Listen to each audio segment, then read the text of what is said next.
Well, presumably, Graham, a feeling of relief there, really, at the end, with 2 late goals from Elvis, seeing us over the line. Always a relief in the end, when you manage to get the ball in the net. It wasn't for the want of trying. We had a lot of the ball second half, a lot of pressure.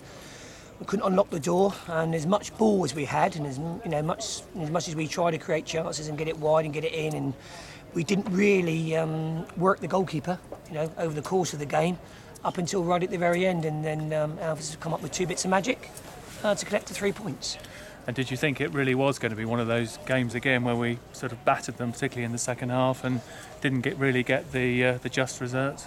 Well, as you watch football, you look at that and think, it's not going to go in. I mean, prior to the goals, I think Elvis has got in again, hasn't he? He's a little toe poke one, and it's cannoned off about 4 legs.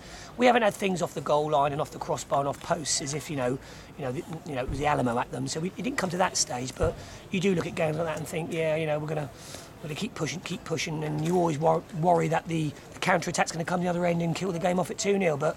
But fortunately, it worked for us today. They're an honest bunch of boys, and they really give it their all week in, week out. And I'm pleased that they've got the 3 points today. I was going to say, you must be pleased really with the character of the side, because they kept going to the bitter end and showed great fitness as well, and never let their heads drop. No, they always do.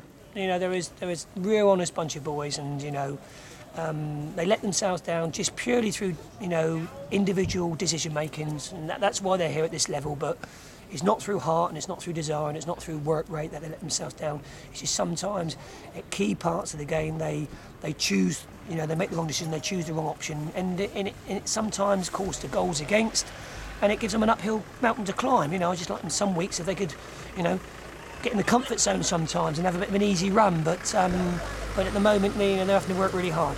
Yeah, I was going to say, does it concern you that we do seem to be starting matches very, very slowly at the moment, and then we seem to concede, then we're on the back foot, and we're consequently having to chase games? Yes, I know that. They know that. We're all conscious of it. Don't we? We talk about how we're going to, cure that problem, and how we're going to put other teams on the back foot in the first 20 minutes.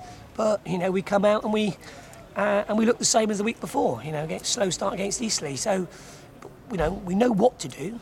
We have a game plan what to do, but unfortunately at the moment we can't put that game plan in the first 20 minutes into operation before the game opens up. And we have all season had a problem clearing our lines. We're not the best team in the world at clearing our lines, and sometimes we don't want to play that ugly clearance sometimes. We think, we're Woking and we're too good to do that, and we don't want to put our foot through the ball and put it over Rose Head and punt it up the pitch to clear our lines. We don't, but we need to do that at times, at the right times. And Elvis, 2 fantastic individual bits of skill, really. First goal, almost a bit Ricky Villa-ish, really, and a cool finish, and then again a bit of magic creating that penalty. Has he surprised you? No. A player of that quality, a player with that background, and the CV he's got from playing in the league, his quality doesn't surprise me. I know what he is, I know what he was, in the league before he come to us, and he's not past it. He's 30 years of age. He's still got legs. The reason I brought him here because he's different than the other 3 strikers. He can run the channel, he can hold it up, he can stretch teams, and he'd give us a bonus. He's given us a bonus that he scored 3 in 2 games. His career says he's not a prolific goal scorer, and he's not. But at this level, who knows? He could be. It's probably another good signing, but maybe AFC women around the corner. Well, let's hope not. Turning to the FA Cup next week, presumably you're looking forward to a day out by the seaside, and we're the underdogs, nothing to lose. Well, we can now. Now we've got this win behind us, because obviously it was important not to lose 4 in a row in the league. So it was important to get back to the bread and butter games and get our 3 points.